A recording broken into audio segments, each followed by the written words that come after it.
चलो ठीक है. So let us start with the next chapter, that is the second chapter from your syllabus, that is fluid mechanics.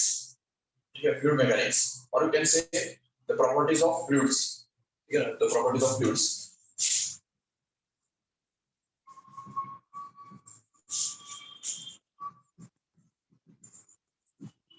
Yes. सबसे पहले हम इस चैप्टर का थोड़ा ओवरव्यू देखेंगे, क्या हमको एग्जैक्टली इस चैप्टर के अंदर स्टडी करना है. ठीक है, सबसे पहले एक बात बता दूं कि ये chapter, this chapter is full of the large number of laws and statements. बहुत सारे लॉज है इसके अंदर.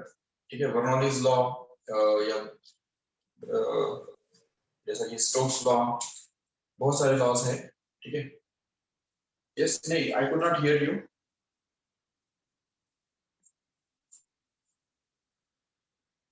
कुछ बोला था क्या?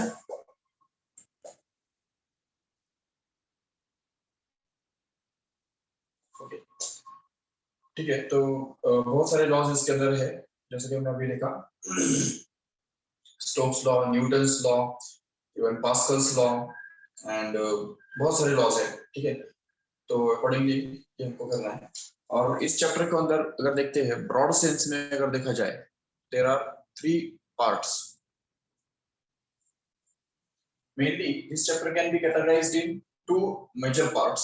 तो सबसे important 2 ही major parts है.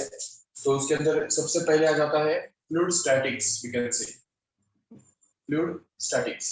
Statics का मतलब क्या होता है? The fluid which is at rest. ठीक है ना? The study of fluid at rest will be actually called as fluid statics. Okay. And the second thing comes out to be the fluid dynamics. Yes. Fluid dynamics का मतलब क्या होता है? The study of fluids which are in motion, ठीक है, which is called as the fluid dynamics. तो ये दो अलग-अलग पार्ट्स है. प्रॉपर्टीज ऑफ फ्लूइड्स के अंदर हमको ये दोनों स्टडी करने हैं. ठीक है, तो अभी इसमें फ्लूइड स्टैटिक्स के अंदर सबसे पहले हमको क्या करना है, देखो ठीक से एक ओवरव्यू हम देख लेंगे फटाफट. सबसे पहले हमको देखना है कंसेप्ट ऑफ प्रेशर. ठीक है, what is pressure and what is atmospheric pressure and what are the techniques to measure the pressure, you have to discuss about in this chapter in the first section. After that you have to see the hydrostatic paradox, which is concerned with this only, and even we have to see the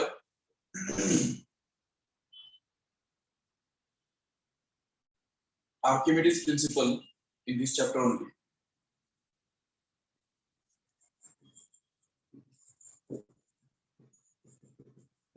Which is one of the parts of this fluid statics only. ठीक है,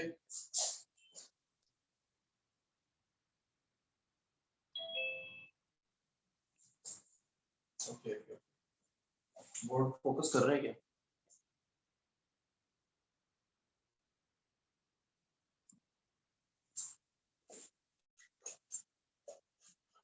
Okay, so basically this is Archimedes principle, which is to be studied in this chapter only.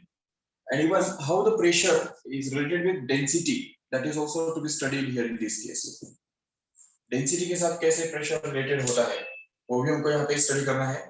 ठीक है, और उससे भी आगे जाके Pascal's law you have to study in this section only. Pascal's law. Okay, so what does this statement, what is the statement and what are its applications? All these things are going to be studied here in this fluid statics part here. Even इससे भी आगे जाके the variation of pressure with gravity. ठीक है, pressure किस तरह से very होता है, तो वो भी हमको देखना है. How the pressure varies with gravity, ये हमको इसके अंदर स्टडी करना है जरूर. और उससे भी आगे जाके, ठीक है, इसी सेक्शन के अंदर हमको एक बहुत इंपॉर्टेंट कंसेप्ट स्टडी करना है, जो कि सरफेस टेंशन. ठीक है, surface tension you can say. Actually ये सरफेस टेंशन जो है वो बहुत ब्रॉड एक्चुअली टॉपिक है, जिसकी वजह से हम ऐसा भी बोल सकते हैं कि actually this chapter is divided in 3 parts. ठीक है, one is the fluid statics, other is fluid dynamics, and third is this surface tension. क्योंकि सरफेस टेंशन एक इस चैप्टर का ऑलमोस्ट 1/3 पार्ट कवर करता है. 1/3 पार्ट जो है उसके अंदर हमको सरफेस टेंशन के बारे में ही डिस्कस करना है. एक्चुअली आपके पहले वाले सिलेबस में, मतलब ये जो आपका सिलेबस अभी this year last year change हुआ है, तो इसके पहले वाले सिलेबस के अंदर सरफेस टेंशन एक अलग चैप्टर था, ठीक है. This was in different chapter and this surface tension was belonging to another chapter. तो एक्चुअली सरफेस टेंशन नाम का एक चैप्टर ही था जो कि इस चैप्टर के अंदर एज इट इज इंक्लूड कर दिया है. इंक्लूड मतलब ऐसा एक पार्ट करके इंक्लूड कर दिया है. तो आप सोच सकते हो आराम से कि this 1/3 part of this whole chapter is going to be occupied by the concept of this surface tension only. तो इसलिए ये surface tension भी एक बहुत important topic होगा जिसके बारे में हमको कई कई सारी डिटेल्स की चीजें जो है वो डिस्कस करनी होगी. And this also comes under the fluid statics only. ये fluid statics के अंदर ही आता है जरूर. और फिर आ जाता है fluid dynamics. तो अभी fluid dynamics के अंदर अगर आते हैं तो whenever we consider the study of fluids in motion, then that is called as fluid dynamics. तो fluid dynamics के अंदर सबसे पहले आता है the streamline flow and turbulent flow. ठीक है, streamline flow और turbulent flow के अंदर जो डिफरेंस है वो हमको उसके अंदर डिस्कस करना है. Then we have to discuss about the concept of Reynolds number. ठीक है, Reynolds number का सिग्निफिकेंस भी हमको यहाँ पे डिस्कस करना है. उससे आगे जाके फिर Torricelli's law हमको यहाँ पे डिस्कस करना है. Torricelli's law. Then also we have to discuss about the Newton's law of viscosity. ठीक है, Newton's law of viscosity. और viscosity होता ही क्या है बेसिकली वो भी हमको इसी सेक्शन में डिस्कस करना है. वो तो एक्चुअली सबसे इम्पोर्टेंट पार्ट है. What is viscosity and how it can be studied? What are its properties and so on, all these things here. So this is all about the viscosity, Torricelli's law, Newton's law. And also we have to study the Bernoulli's principle in this case also, in this case only.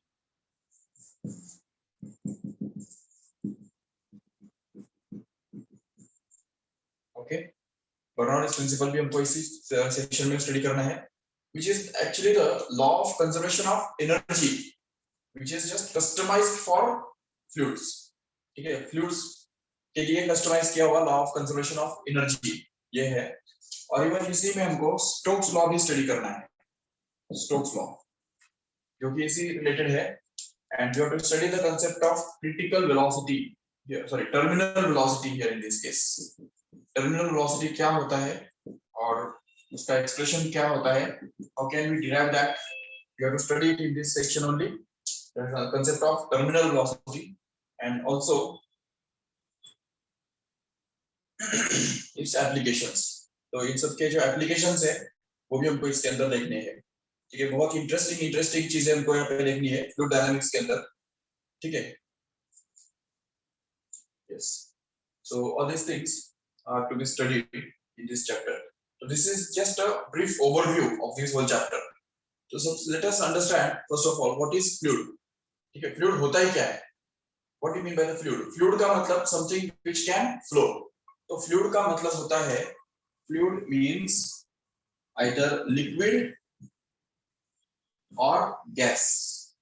Okay, याद रखो इससे. Fluid का मतलब होता है liquid या तो gas, क्योंकि दोनों ऐसी चीजें हैं जो flow हो सकती है.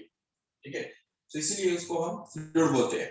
Fluid, जब भी हम fluid बोलते हैं तो it is not clear whether it is liquid or gas. हाँ, when we call it as a liquid, then it makes it clear that it should be in the liquid form only. When we call it as a gas, then we can just say that it will be gaseous in the gaseous form only. तो liquid के properties अलग होते हैं, gases के properties अलग होते हैं. बिल्कुल हमको पता है लिक्विड और गैस में डिफरेंस है जरूर, लेकिन लिक्विड और गैस के जो कॉमन प्रॉपर्टीज है, ठीक है, लिक्विड और गैस के अंदर जो कॉमन प्रॉपर्टीज जो है उन्हीं को हमको इसी चैप्टर के अंदर स्टडी करना है. ठीक है, that is called as properties of fluids.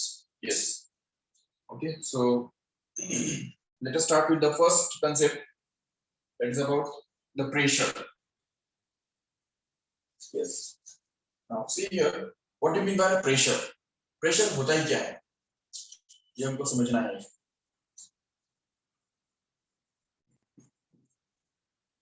Yes, तो होता क्या है कि कोई भी फोर्स जब काम करता है, किसी भी बॉडी के ऊपर जब काम करता है, तो वो किसी ना किसी एरिया पे अगर डिस्ट्रीब्यूटेड है तो उसका जो मतलब इंटेंसिटी है वो एरिया की वजह से डिवाइड हो जाता है। जैसे आपको एक एग्जांपल दे सकता हूँ, अगर मान लो एक सरफेस है, ठीक है, और इस सरफेस के ऊपर हमने 3 सिलेंडर रख दिए। ये पहला सिलेंडर यहाँ पे रखा हुआ है इस तरह से, देखो ठीक से। दूसरा सिलेंडर ये है, ओके, और तीसरा सिलेंडर ये इस तरह से हमने रखा हुआ है, ओके। और अभी मान लो कि हमारे पास एक हथौड़ा है, ठीक है, एक हैमर है।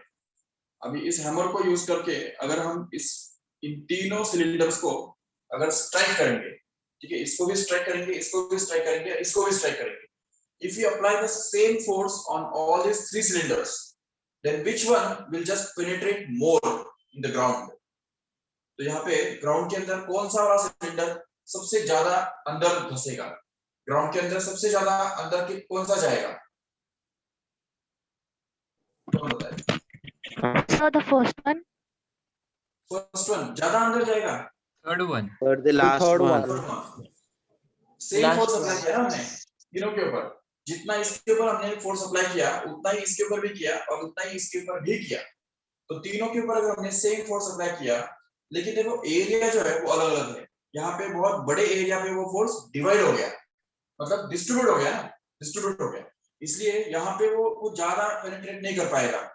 यहाँ पे थोड़ा कम एरिया पे वो कॉन्सेंट्रेट हो रहा है, तो इसलिए वो थोड़ा ज्यादा अंदर चला जाएगा। हम देख सकते हैं, सपोज इसके ऊपर अगर हमने सेम फोर्स अप्लाई किया तो वो इतना ही अंदर चला जाएगा, ठीक है।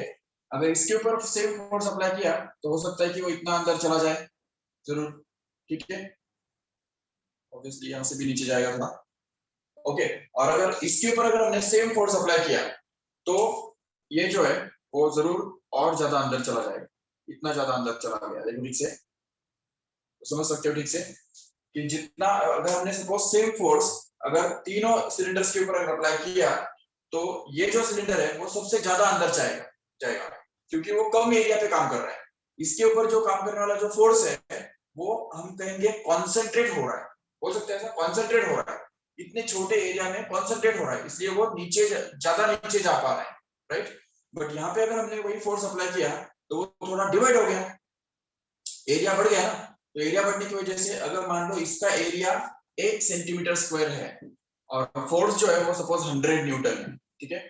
तो 100 न्यूटन का फोर्स अगर 1 सेंटीमीटर स्क्वायर एरिया पे अगर कॉन्सेंट्रेट होता है तो वो बहुत ज्यादा प्रेशर क्रिएट कर पाएगा, ये समझ सकते हो ठीक से। अभी वही फोर्स 100 न्यूटन का फोर्स अगर मान लो हमने अप्लाई किया 2 सेंटीमीटर स्क्वायर इतने एरिया पे, ठीक है, तो इसका मतलब वो डिवाइड हो गया। 2 सेंटीमीटर स्क्वायर एरिया मतलब ज्यादा हो गया ना एरिया, तो ज्यादा एरिया होने की वजह से ये पर स्क्वायर सेंटीमीटर कितना आएगा, 50 ही आएगा, इतना बोल सकते हो। लेकिन इसलिए यहाँ पे जो प्रेशर है वो थोड़ा कम हो जाएगा, क्योंकि भले फोर्स सेम ही है लेकिन एरिया बढ़ गया है। तो जितना एरिया बढ़ेगा उतना प्रेशर कम हो जाएगा। यहाँ पे हम कहेंगे the pressure is going to be 50 only because area itself is 2 centimetre square. जबकि यहाँ पे फर्स्ट केस में 100 न्यूटन का पूरा जो फोर्स है वो 1 ही सेंटीमीटर स्क्वायर एरिया पे कॉन्सेंट्रेट हो रहा था, इसलिए वहां पे ज्यादा प्रेशर क्रिएट हो रहा था। वी कैन से 100 न्यूटन पर सेंटीमीटर स्क्वायर। ये चलो डाइन में कर देते हैं, यूनिट्स का कोई झंझट नहीं चाहिए हमको, ठीक है। तो 100 डाइन पर centimetre square, this will be the pressure produced here, whereas the pressure produced here is going to be 50 dyne per centimeter square only, no doubt.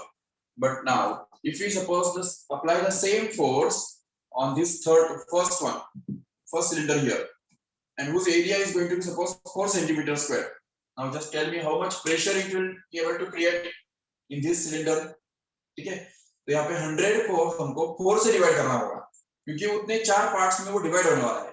Same force है लेकिन वो अगर ज्यादा एरिया पे अगर डिस्ट्रीब्यूट हो जाता है तो ऐसा डिस्ट्रीब्यूटेड फोर्स जो है वो कम प्रेशर क्रिएट कर पाता है, ठीक है। तो pressure created here will be only 100 divide by 4, मतलब 25 time per centimetre square, okay. So here we can just see that the pressure is minimum in this case whereas pressure is maximum in this case. What does this mean? Pressure not only depends on the force but it depends on the area also, and this pressure obviously is directly proportional to the force, no doubt. तो force के साथ तो directly proportion में है, बिल्कुल। लेकिन at the same time we have to say that the pressure is going to be inversely proportional to area. Why? Because whenever the area is the smallest one, the pressure is going to be greatest one.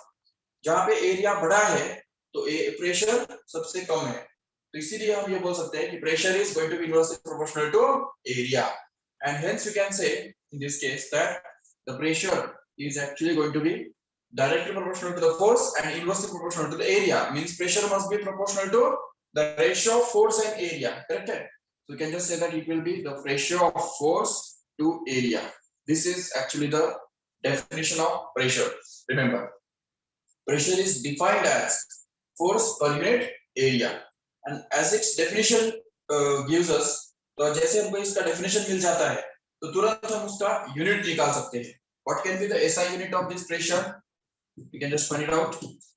Force का unit Newton और area का unit meter square. So therefore Newton per meter square will be actually the SI unit of this force here. Sorry, pressure here. And in the same way here, the CGS unit can also be considered. CGS unit कितना आएगा उसका? तो हम ये बोल सकते हैं CGS unit will be the CGS unit of force upon CGS unit of area. That is dyne per centimeter square. Okay, dyne per centimeter square. No doubt. But how many of you know that this Newton per meter square itself is called as Pascal? Okay, Pascal. इसको हम pascal भी बोलते हैं, याद रखो इसे. In the memory of the scientist Pascal. ठीक है, जिसके बारे में हमने अभी भी डिस्कस किया था. We have to study the Pascal's law later in this chapter. So this Pascal is a memory of this is the name of a scientist, and this SI unit of this pressure is also called as Pascal. And also there is a conversion factor between Pascal and dyne per centimeter squares. What is it? We can just derive easily that and prove that 1 Pascal is always equal to 10 dyne per centimeter squares. Remember, 1 Pascal is equal to 10 dyne per centimeter square. ये याद रखना है ठीक से, ठीक है. Just learn करो 2 minute में. 1 Pascal is equal to 10 dyne per centimeter square, and since Pascal is same as Newton per meter square, we can also say that 1 Newton per meter square is going to be 10 dyne per centimeter square. Okay, तो ये भी एक unit ही है. अभी pascal और Newton per metre square ये दोनों same ही है, ये बात याद रखो ठीक से. नहीं तो अगर गलती से तुमको कभी पूछा गया कि 1 pascal is equal to how many newton per metre square, तो उसमें भी कई सारे बच्चे कंफ्यूज हो जाते हैं. ठीक है, उसमें भी सोच में पड़ जाते हैं 1 न्यूटन पर मीटर स्क्वायर और पास्कल, इन दोनों के बीच में क्या कन्वर्जन फैक्टर होगा? इट्स 1. रिमेंबर, ठीक है, न्यूटन पर मीटर स्क्वायर और पास्कल दोनों एक ही है, कोई भी डिफरेंस नहीं उनके बीच में. याद रखो से न्यूटन पर मीटर स्क्वायर को ही हम पास्कल बोलते हैं in short. yes, so this is the definition of the pressure, and obviously the dimensions can also be found out. The dimensions of pressure are the dimensions of the force upon the dimensions of area, where dimensions of force is actually going to be m1 l1 2 t minus 2, but area का जो l minus 2 है वो ऊपर जाके वो l2 है वो ऊपर जाके l minus 2 बन जाता है, जिसके कारण फोर्स का जो dimension m1 l1 t minus 2 था, तो l1 minus 2 करके वो l minus 2 बन जाता है, l minus 1 बन जाता है. तो m1 l minus 1 t minus 2, these are going to be the dimensions of pressure. Remember, and one more thing to understand about this pressure is that pressure is a scalar quantity. Okay, it doesn't have any direction. उसको कोई direction नहीं होता है, वो सिर्फ एक pressure मतलब एक simply it's a scalar quantity. It has a value only. उसका value होता है, magnitude होता है, direction नहीं होता है, इसलिए उसको हम क्या बोलेंगे? It is a scalar quantity. So it doesn't have any direction. ठीक है, तो ये सब चीजें जो है, this is the basic concept of pressure. If you want, you can just take the screenshot of this.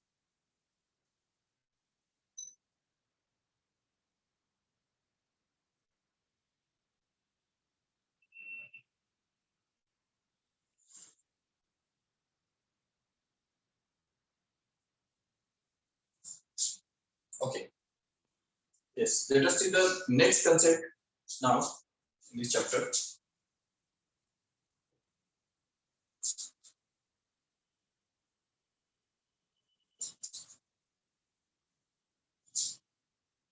Yes. Written next heading. The expression for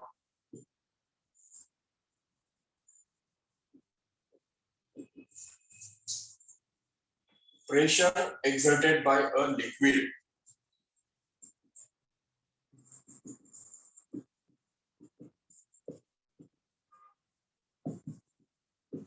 column. Okay, समझो एक लिक्विड कॉलम है और उसके द्वारा एक्सर्ट किया हुआ जो प्रेशर है वो हमको ढूंढ के निकालना है. उसके लिए हमको फॉर्मूला बनाना है. ठीक है, कोई भी लिक्विड कॉलम कंसीडर कर लो. So suppose that there is a liquid column here. समझो यहाँ पे एक लिक्विड कॉलम है.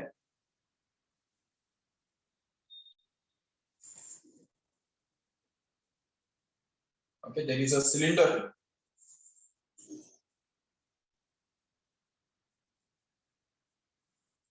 इन दिस वे. ओके, ये एक सिलेंडर है और ये उसका ओपन एंड है और इसके अंदर एक लिक्विड भरा हुआ है. ठीक है, you can consider any liquid which is just filled in this side in the cylinder.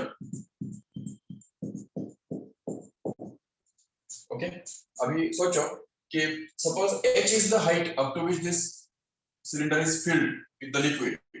Okay, h height तक ये liquid भरा हुआ है and suppose rho is the density of the liquid. Okay, rho is the density of liquid. तो इस liquid का जो density है तो वो हमने assume कर लिया है rho है करके और h तो height है ही already, and at the same time we can just say that this g is acceleration of gravity and a is going to be the area of cross section. ये जो area है वो a है मान लो. ठीक है, क्योंकि वो भी हमको लगने वाला है क्योंकि प्रेशर निकालने के लिए क्या है फोर्स अपॉन एरिया चाहिए ना हमको. तो उसके लिए हमको एरिया ऑफ क्रॉस सेक्शन भी कंसीडर करना पड़ेगा. Let a be the area of cross section of this cylinder. Okay, so once we get this we can just talk about the pressure. How will you find out the pressure at the base of this cylinder here? How much force is acting on this base due to the whole liquid? Same as its weight. है कि नहीं? ये liquid का जो wait है तो इस wait के बराबर का जो फोर्स है वो यहाँ पे काम करने वाला है इस बेस के ऊपर. तो we can just say that the force exerted F is equal to the weight of liquid inside the cylinder. Okay, but how can we find it out? Force find कैसे करेंगे? Weight of liquid can be found out by using the formula mg. हमको already पता है wait का formula होता क्या है. एक ही फॉर्मूला है वेट के लिए mg. तो इसलिए यहाँ पे हम लिखेंगे weight of liquid will be actually equal to the mass of liquid into volume gravity here. मतलब in short we can just write it in the word in the symbols that mg, correct है, where m is going to be the mass of liquid into g is the gravity. ठीक है, लेकिन अभी यहाँ पे एक बात मुझे बताओ, how will you find out the mass of liquid? We know that density is always defined as mass upon volume. ये तो पता है सभी को. ठीक है, density equal to क्या होता है? Density is equal to mass upon volume होता है, ये तो हमको पता है. तो अगर हम ये वॉल्यूम इस तरफ लेके जाएंगे तो क्या होगा? तो हम लिख सकेंगे ये, चलो ठीक है, इसको अगर हम सिंबॉलिक फॉर्म में लिखते हैं तो rho will be equal to m upon v. ऐसा लिख सकते हैं कि नहीं? बिल्कुल. अगर इस v को उस तरफ भेज दो तो m का वैल्यू क्या मिलेगा हमको? Rho into v. ऐसा मिलेगा कि नहीं? ओके, तो mass is going to be equal to volume into density. ऐसा हमको एक्सप्रेस करना है. So we can just say that but mass is always equal to volume into density. Okay, तो अगर हम ये यूज करते हैं यहाँ पे तो हमको इसमें से मिलेगा m is equal to volume of liquid which can be considered as capital V into density which is rho. So you can just put it here and get the formula for the force, that is V into rho into G. ठीक है, तो force का formula तो हमको मिल गया. इसमें भी क्या है ना कि वॉल्यूम जो है, वॉल्यूम के लिए हमारे पास फॉर्मूला है. Do you know what is the formula for the volume of a cylinder? Who can tell me? What is the formula for volume of cylinder? You already have it in the 10th standard. 10th standard में तुमने already देखा है how to find out the volume of cylinder. बोलो फटाफट. नहीं सुनाई नहीं दिया.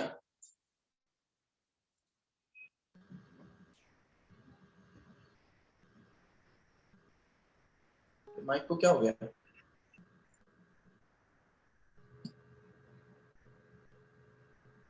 एक बार कुछ बोलो कोई तो भी.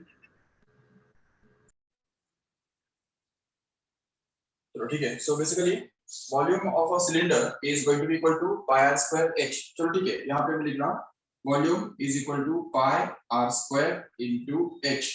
यहाँ पे ये pi r square मतलब क्या है? pi r square वही तो एरिया है ना. वो तो हमने डायरेक्ट एक के फॉर्म में लिखा हुआ है. तो इसमें यहाँ पे pi r square के बदले हम a डाल सकते हैं. बिल्कुल. So we can just say that the volume of cylinder is actually area of base multiplied by height. Do you agree with this? Okay. Volume of cylinder can be found out simply area into height. Okay. तो अगर हम ये यहाँ पे use करते हैं, but volume of the cylinder is equal to area into height. तो यहाँ से क्या आ जाएगा देखो, force will actually be equal to area into height into density into gravity. Correct है? Give this as equation number 1. Okay, this is equation number 1.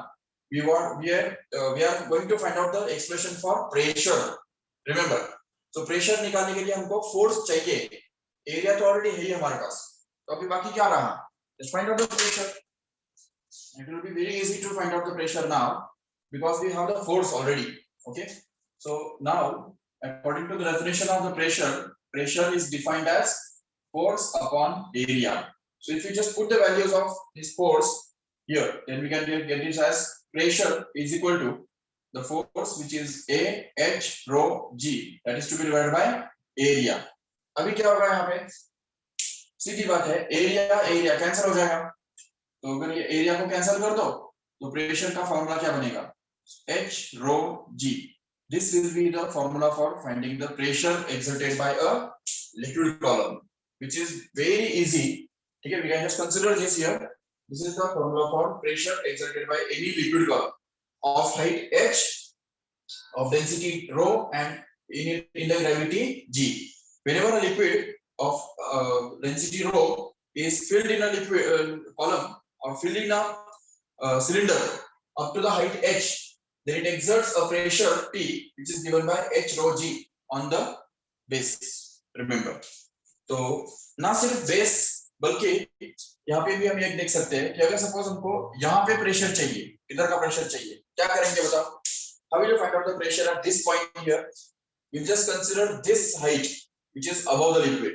Okay? किसी भी point पे जो प्रेशर एक्सर्ट होता है लिक्विड के द्वारा, वो उस पॉइंट के ऊपर के लिक्विड की वजह से होता है. नीचे का लिक्विड कभी ऊपर प्रेशर एक्सर्ट नहीं करता है. हमेशा याद रखो कि liquid exerts a pressure in the point at a point which is below it, not above it. तो इसलिए हम देख सकते हैं कि जैसे यहाँ पे प्रेशर सबसे मैक्सिमम होगा, सबसे ज्यादा होगा. ठीक है, यहाँ पे अगर देखेंगे तो प्रेशर थोड़ा कम हो जाएगा. करेक्ट है, थोड़ा कम हो जाएगा. और धीरे धीरे जैसे जैसे हम ऊपर जाएंगे तो वैसे वैसे प्रेशर कम होता जाएगा. Yes. How much will be the pressure?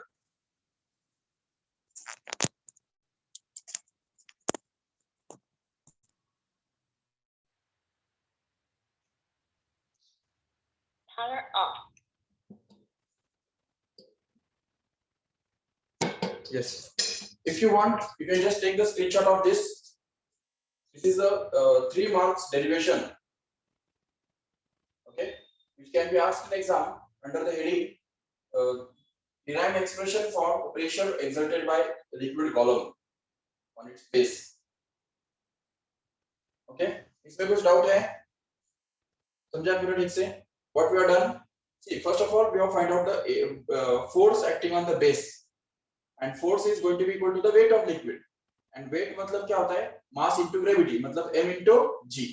उसके बाद हमने ये यूज किया कि mass itself is always equal to volume into density. तो यहाँ पे m के बदले क्या लिखना है हमको? v into rho. तो ये v into rho अगर यहाँ पे डाल दो तो हमको मिल जाएगा v rho into g.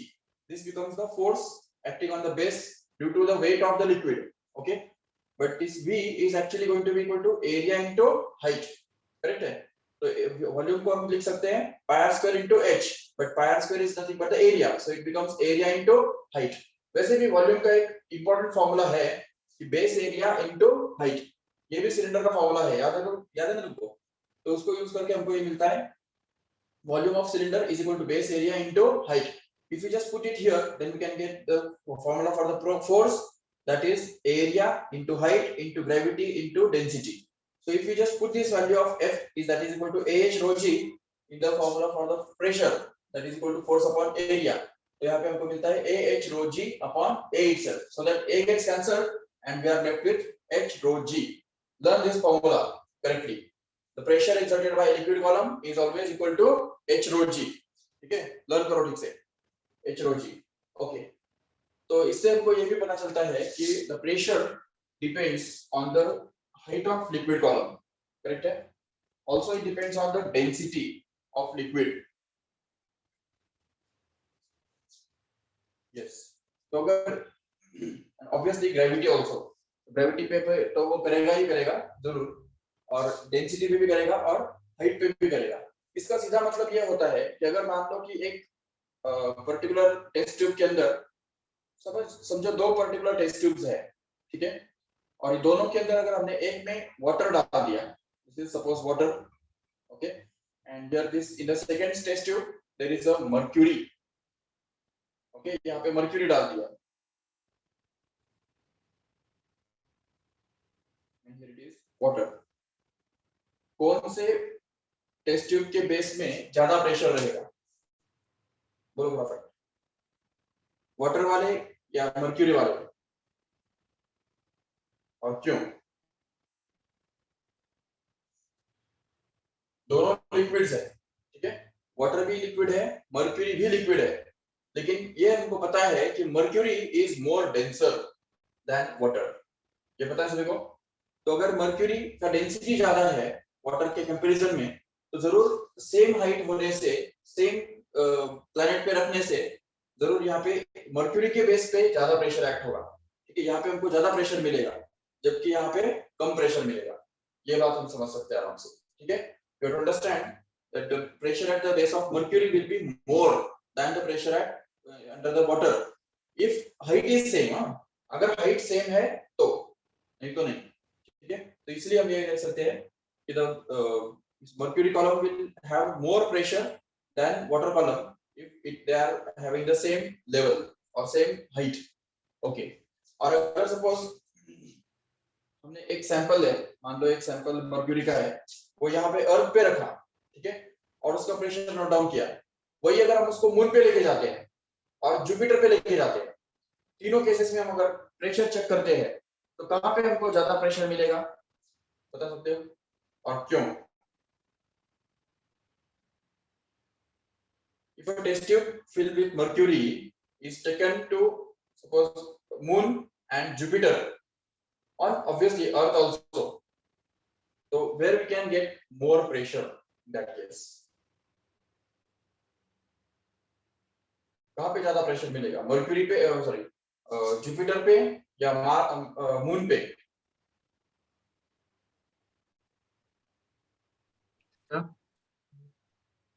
Yes. So Jupiter has more gravitational force of attraction than Earth, right? Yes, yes, right. Yes, sir. So the pressure will be more on Jupiter than on Earth and then on Moon, Correct. as the value of G will fluctuate. Exactly. Yes, yes, yes, yes. That is what I want to make it clear that Jupiter का gravity ज्यादा है, ठीक है, अर्थ से ज्यादा है। अर्थ से क्या, सभी प्लैनेट से ज्यादा है। जितने भी सारे प्लैनेट सोलर सिस्टम में घूम रहे हैं उन सबसे ज्यादा ऑब्वियसली सन को छोड़ के, तो जो जुपिटर का जो ग्रेविटी है वो सबसे ज्यादा है, और इसी वजह से उसके ऊपर अगर हम इस मर्क्यूरी को लेके जाएंगे तो वहां पे प्रेशर बहुत ज्यादा रहेगा जरूर, और अर्थ पे उससे कम रहेगा, और मून का जो ग्रेविटी है वो तो अर्थ के कंपैरिजन में 1/6 है, ओनली 1/6, तो ऐसे हालत में प्रेशर भी 1/6 हो जाएगा, प्रेशर भी कम रहेगा वहां पे जरूर। तो लिक्विड तो एक ही है, देखो ठीक से, लिक्विड एक ही है, उसका डेंसिटी भी सेम है, हाइट भी सेम है, फिर भी planet to planet pressure differ करता है क्योंकि it depends on gravity also, as we can just see here. Yes. Okay, तो ये बात अच्छे से समझ के लो। अच्छा, अभी और एक बात हमको समझनी है कि देखो, अगर आप सपोज ये कॉलम है, लिक्विड का कॉलम है, और इसमें प्रेशर चेक करते हैं। यहाँ पे हमको सपोज मिला कुछ P1, सपोज यहाँ पे थोड़ा P2, यहाँ पे P3। जैसे जैसे हम ऊपर जा रहे हैं वैसे वैसे प्रेशर कम होता जाएगा। ये तो मैंने अभी अभी बताया, क्योंकि pressure depends on the height from the top. Okay, तो ये P1 जो प्रेशर है, it will depend on the height from this top point here. ये जो फुल हाइट है उसके ऊपर वो डिपेंड करेगा, and hence we can just say that is P1 is maximum, but on the other hand P2 is the pressure at this point here. It will depend on the height of liquid column above it in this way, जो कि इससे कम होगा, P1 से कम होगा P2।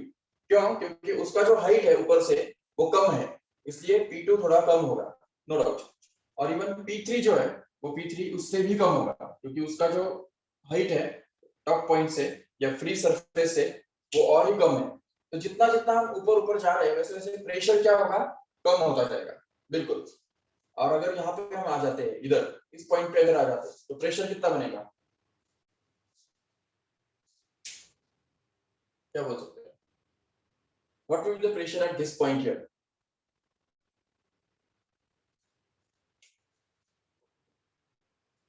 Yes, बोलो जल्दी।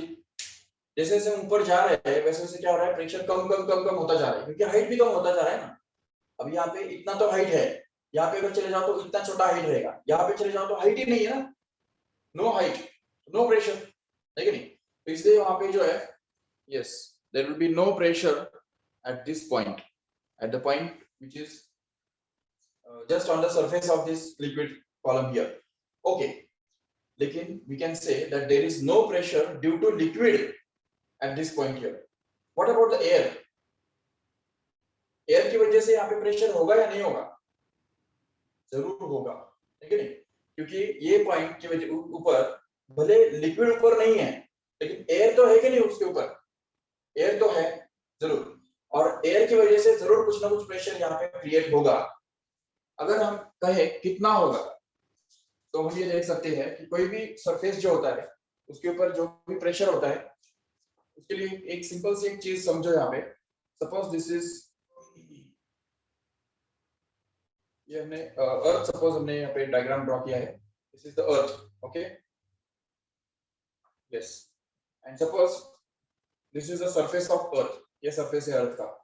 तो how many of you know that there is a thick layer of atmosphere around the earth? अर्थ के आसपास एक ऑलमोस्ट 400 किलोमीटर तक का एयर का लेयर फैला हुआ है। मतलब यहाँ से आगे इसके ऊपर अगर हम यहाँ पे 400 किलोमीटर ऊपर जाएंगे ना, 400 किलोमीटर तक, तो वहां तक एयर फैला हुआ है। हाँ, ऑब्वियसली उसके बाद कुछ नहीं है, there is a vacuum above, but 400 kilometre भी कम नहीं है ना, बहुत ज्यादा ये डिस्टेंस है। क्योंकि 400 किलोमीटर तक का जो सरफेस है, तो या ये वॉल्यूम जो है वो 400 किलोमीटर के रेडियस के अंदर एयर भरा हुआ है, इसके अंदर एयर भरा हुआ है। और इसी वजह से क्या होता है कि अभी एयर, अभी ऑलरेडी हमने चैप्टर का नाम ही क्या रखा है, प्रॉपर्टीज ऑफ फ्लूइड्स। तो फ्लूइड्स के अंदर क्या आता है, लिक्विड एंड गैस दोनों आते हैं। तो इसलिए यहाँ पे जैसे लिक्विड फोर्स अप्लाई करता है या जैसे लिक्विड प्रेशर एक्सर्ट करता है, सेम वैसे ही एयर भी तो, मतलब गैस भी तो प्रेशर एक्सर्ट करेगा कि नहीं? बिल्कुल, गैस भी प्रेशर एक्सर्ट करेगा।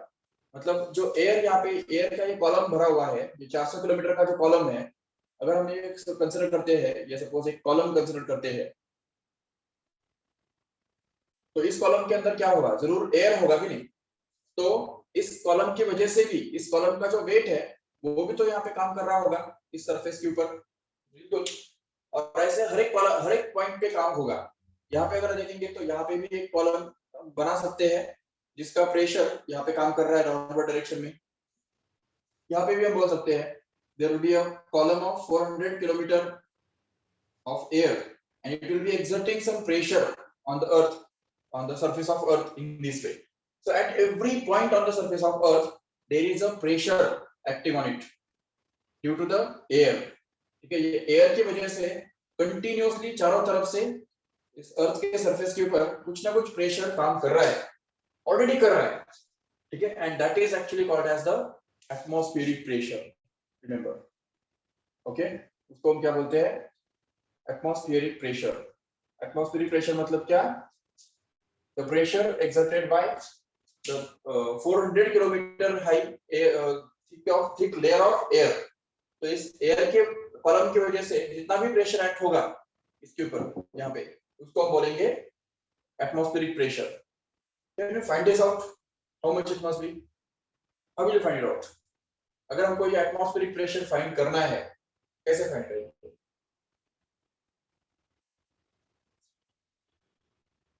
क्या हम ये फॉर्मूला लगा सकते हैं, P is equal to H rho G, where H is going to be the height, which is going to be 400 kilometer. That is the height of air column, okay? Because we already know that this 400 kilometre तक atmosphere फैला हुआ है, ये हमको पता है।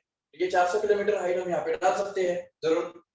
Density air का हमको पता है, it is 1.2 सॉरी 1.2 के आसपास है, तो ठीक है 1.2 kilogram per metre cube. We can just put it here. And also gravity भी हमको पता है, दैट इज 9.8। अगर ऐसा हम करेंगे तो क्या हमको एटमॉस्फेयर का प्रेशर का करेक्ट वैल्यू मिल जाएगा या उसमें कुछ गड़बड़ होगा? चेक करो एक बार।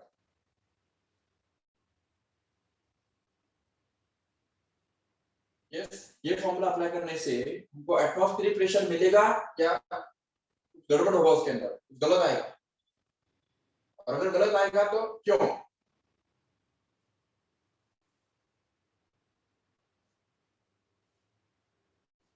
यस, अरे बोलो फटाफट। देखो P equal to H rho G है, हमने फॉर्मूला अभी डिराइव किया है, ठीक है? H हमको पता है, रो भी पता है, G भी पता है, और क्या चाहिए फिर? इसमें से हमको करेक्ट आंसर मिलना चाहिए ना। तो करेक्ट आंसर मिलेगा या कुछ गलत होगा उसमें? और अगर गलत होगा तो किसकी वजह से गलत होगा?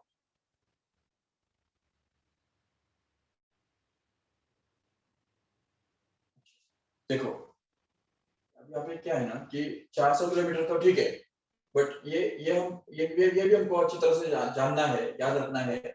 ये जो डेंसिटी है एयर का 1.2, वो सरफेस पे है, ये तुमको पता है। सरफेस पे डेंसिटी अलग होता है, जैसे ट्रोपोस्फियर, स्ट्रेटोस्फियर, मेसोस्फियर, आयोनोस्फियर, ये जो हमने देखा था ना लास्ट ईयर 11th स्टैंडर्ड में। तो यहाँ पे डेंसिटी बहुत ज्यादा होता है, जैसे ऊपर जाते हैं तो डेंसिटी धीरे धीरे कम होता जाता है, और ऊपर जाएंगे तो डेंसिटी और ही कम होता जाता है। ये बात भी हमको यहाँ पे काउंट करनी पड़ेगी, है कि नहीं? तो डेंसिटी यहाँ का 1.2 है, ठीक है, लेकिन हम ऐसा नहीं हो सकते कि 1.2 डेंसिटी पूरे कॉलम का है, वो चेंज भी तो होता है, तो इसलिए वहां पे गड़बड़ होगा। और दूसरा गड़बड़ ग्रेविटी की वजह से भी तो होगा। ग्रेविटी जो है 9.8 सरफेस पे है ना, सरफेस पे 9.8 है, ऊपर थोड़ा जाएंगे तो 9.7 बनेगा, और थोड़ा ऊपर जाएंगे तो 9.6 बनेगा, कभी 9 भी बन सकता है कि नहीं? तो वो भी प्रॉब्लम क्रिएट करेगा, ओके? तो इसी वजह से हम ये डायरेक्ट फॉर्मूला अप्लाई करके एटमॉस्फेरिक प्रेशर नहीं निकाल सकते, ठीक है? But it can be found out, ठीक है, वो फाइंड आउट हम कर सकते हैं, बट ये फॉर्मूला से नहीं। उसका रीजन यही है कि gravity is not uniform, gravity is not constant, and at the same time the density of air is also not constant, both are variables, दोनों वेरिएबल्स है। तो इसीलिए हमको ये फॉर्मूला यूज करके एटमॉस्फेरिक प्रेशर का करेक्ट वैल्यू कभी नहीं मिलेगा। बट दूसरे एक मेथड है जिससे हम एटमॉस्फेरिक प्रेशर निकाल सकते हैं, और वो जब हम निकालते हैं तो वो हमको पता चलता है कि it is 1.013 into 10 raised to 5. Obviously it is in Newton per meter square, or we can call it as Pascal. 1.013 into 10 raised to 5 Pascal. This is actually the value of atmospheric pressure. It can be found out by separate experiment, ठीक है, using barometer, जिसके बारे में हमको आगे चल के इसी चैप्टर में आगे चल के हमको स्टडी करना ही है। What is barometer and what principle it works upon? We have to study it in this chapter only. Yes. Okay, so this is all about the atmospheric pressure, and this is the value of atmospheric pressure. Remember. So इसका मतलब ये हुआ कि अगर कोई भी surface पे, हम अगर सपोज यहाँ पे अर्थ के किसी भी सरफेस पे अगर होते हैं, तो हम जाने या ना जाने, हमको पता हो या ना पता हो, लेकिन हमारे ऊपर इतना प्रेशर तो जरूर काम कर ही रहा है, ऑलरेडी कर रहा है, ठीक है। तो इसलिए हमको इसके बारे में सोचने की जरूरत नहीं है। We are already our body is already built in such a way to withstand this much pressure. ये अभी अगर वैसे देखा जाए तो ये प्रेशर काफी ज्यादा है, ठीक है। अगर देखा जाए तो 1 मीटर स्क्वायर पे 1.0 मतलब चलो 10⁵ न्यूटन का फोर्स, मतलब ऑलमोस्ट 10⁴, क्योंकि जी का वैल्यू 10 है ना, तो जी का वैल्यू को अगर से डिवाइड कर दो तो मास कितना आता है, 10⁴ किलोग्राम का मास आ जाता है। मतलब 10,000 ग्राम, सॉरी किलोग्राम, 10,000 किलोग्राम का मास हमारे सिर पे ऑलरेडी काम कर रहा है। इमेजिन करो, मतलब ऑलमोस्ट 80-90 व्हीकल्स या 80-90 टू व्हीलर्स हम रोज सर पे लेके घूम रहे हैं। इमेजिन करो, इतना ज्यादा प्रेशर है ये, क्योंकि 10,000 किलोग्राम मतलब उतना ही हो गया ना ऑलमोस्ट। एक व्हीकल का अगर मास है तो वो ऑलमोस्ट जो भी होगा उसको अगर हम सपोज 100 से भी मल्टीप्लाई कर देते हैं तो 100 बाइक्स या 100 टू व्हीलर्स का मास जो है वो 10,000 किलोग्राम के आसपास आ सकता है। और उतना सारा मास हम रोज सिर पे लेके घूम रहे हैं। इमेजिन करो, ठीक है। तो मतलब 1 मीटर स्क्वायर पे उतना ज्यादा फोर्स काम करेगा, ये हम समझ सकते हैं। तो लेकिन our body is already built in such a way in order to withstand this much pressure already.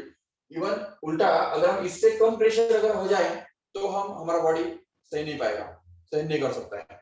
तो इसलिए हमारा जो बॉडी है वो इसी प्रेशर के लिए बना हुआ है। उससे ज्यादा अगर हो जाए तो भी हम सह नहीं पाएंगे, ठीक है। जैसे अगर सपोज कोई सबमरीन्स होते हैं या जो समुद्र के अंदर अगर जाते हैं तो जितना जितना हम समुद्र के अंदर अंदर डीपर लेवल्स में जाते हैं उतना ज्यादा प्रेशर हमारे बॉडी के ऊपर काम करता है, और हमारा बॉडी उस प्रेशर के लिए नहीं बना हुआ है। और इसलिए वहां पे हमारे ऊपर चारों तरफ से अगर बॉडी के ऊपर अगर प्रेशर आता है तो उसकी वजह से हमको प्रॉब्लम्स हो सकते हैं, सांस लेने में तकलीफ वगैरह हो सकते हैं, ठीक है। बट जो सी क्रिएचर्स जो है, सी क्रिएचर्स जो कि पानी के अंदर ही हमेशा रहते हैं, ठीक है, और बहुत डीपर लेवल्स पे रहते हैं, उनका बॉडी अलग है, अलग तरीके से बना हुआ है, जो उस प्रेशर पे वो विथस्टैंड होने के लिए बना हुआ है। इसलिए वो वहां पे आराम से समंदर के नीचे भी वो आराम से रह सकते हैं, क्योंकि उनका बॉडी उस प्रेशर के लिए बना हुआ है। उल्टा उनको अगर हम बाहर निकालेंगे तो वो उल्टा मर जाएंगे, क्योंकि उनका बॉडी लो प्रेशर के लिए बना हुआ नहीं है। इवन सेम वैसे ही जैसे अगर हम सपोज और ऊपर जाएंगे, जैसे हिल स्टेशन पे जाएंगे और ज्यादा ऊपर जाएंगे, जैसे एस्ट्रोनॉट्स वगैरह होते हैं, तो वो जब ऊपर जाते हैं तो बहुत बड़ा सूट वगैरह पहन के जाते हैं। उसका रीजन वही है कि हमारा बॉडी जो है वो ऐसे लो प्रेशर के लिए बना हुआ नहीं है, ठीक है। इवन अगर सपोज हम हिल स्टेशन पे भी अगर जाते हैं तभी भी हमको सांस लेने में तकलीफ होता है। तो इवन उससे भी अगर और ऊपर जाते हैं तो हमको और ज्यादा हेल्थ प्रॉब्लम्स हो सकते हैं, ठीक है, क्योंकि अंदर का जो प्रेशर है, हमारे बॉडी के अंदर का जो प्रेशर है वो इतना कांस्टेंट है, इतना मेंटेन किया हुआ है, और बाहर का भी प्रेशर उतना ही सेम ही है। इसलिए हम यहाँ पे रह सकते हैं और सरफेस पे रह सकते हैं। लेकिन अगर ऊपर जाते हैं तो अंदर का प्रेशर ज्यादा होगा, बाहर का प्रेशर कम हो जाएगा, जिसकी वजह से हेल्थ प्रॉब्लम्स क्रिएट होंगे। और अगर समुद्र के नीचे जाते हैं तभी भी बाहर का प्रेशर ज्यादा होगा, अंदर का प्रेशर कम रहेगा, जिसकी वजह से और वापस हेल्थ प्रॉब्लम्स हो सकते हैं। तो ये बात हमको समझनी है अच्छी तरह से। This is the atmospheric pressure, which is the pressure which is acting on all the parts of the earth surface, ठीक है। पूरा अर्थ सरफेस के ऊपर चारों तरफ से इतना प्रेशर ऑलरेडी काम कर रहा है, and our body is just made to withstand to this pressure here, and that's why we don't feel this pressure. हमको पता नहीं चलता कि ये प्रेशर एक्चुअली है भी या नहीं, क्योंकि हमको ऑलरेडी उसका आदत हो चुका है। हम ऑलरेडी जब से यहाँ पे है तब से हम इसी प्रेशर के अंदर रह रहे हैं, इसलिए हमको ये पता नहीं चलता। हमको लगता है कि यहाँ पे प्रेशर जीरो है, बट प्रेशर जीरो नहीं है। सरफेस के किसी भी पॉइंट पे प्रेशर जीरो हो ही नहीं सकता है, क्योंकि इतना 400 किलोमीटर लंबा कॉलम उसके ऊपर फोर्स अप्लाई कर रहा है, उसका वेट यहाँ पे एक्ट हो रहा है ऑलरेडी, इसलिए वहां पे किसी भी पॉइंट पे प्रेशर जीरो हो ही नहीं सकता है। हाँ, प्रेशर जीरो कहाँ पे है, यहाँ पे है, जहाँ पे हम अर्थ के एटमॉस्फेयर से अगर बाहर निकल जाते हैं तो हम बोल सकते हैं वहां पे pressure is going to be zero, no doubt. But as we enter into the atmosphere the pressure will increase, go on increasing, and there will be a maximum pressure of this one atmospheric pressure that is acting on this point here, and that's why जो भी pressure हम count करते हैं, liquid column के द्वारा जो भी pressure हम काउंट करते हैं वो इस एटमॉस्फेयर के प्रेशर के अलावा होता है, एडिशनल टू दिस होता है।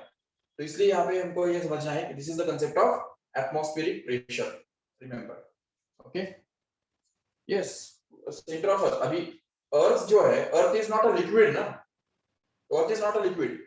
हाँ, लेकिन ऑब्वियसली वहां पे अगर सपोज सॉलिड के बारे में अगर बात करते हैं तो सॉलिड की वजह से भी जरूर वहां पे कुछ ना कुछ प्रेशर क्रिएट होता होगा, और बहुत ज्यादा प्रेशर वहां पे रहेगा एट द सेंटर ऑफ अर्थ, जरूर। ठीक है, और जो मटेरियल है उस मटेरियल के ऊपर जो इस ग्रेविटेशनल फील्ड काम कर रहा है, ग्रेविटेशनल फोर्स जो काम कर रहा है उसकी वजह से वो अंदर की तरफ खींच रहा है, और उसकी वजह से कोर पे, सेंटर ऑफ अर्थ पे बहुत ज्यादा प्रेशर होगा, वो भी हम समझ सकते हैं। ठीक है, but after all Earth is not a liquid ना, तो उसका जो लावा वगैरह उसको छोड़ दो, but overall it is not made up of any liquid, and that's why we can not talk about the pressure is generated by liquid or apply this formula to find out the pressure on the surface center of the earth. ठीक है, but there will be a tremendous amount of pressure at the center, ठीक है, due to which उसके अंदर कुछ अगर changes वगैरह होते हैं तो उसकी वजह से अर्थक्वेक्स वगैरह होते हैं, तो वो भी हमको ऑलरेडी पता है। तो ये सब चीजें हैं, this is all about the atmospheric pressure. So just remember this concepts, ठीक है, for today, and let us continue the next concept in the next lecture tomorrow. Okay, so that's all for this lecture. Thank you all of you. Bye bye.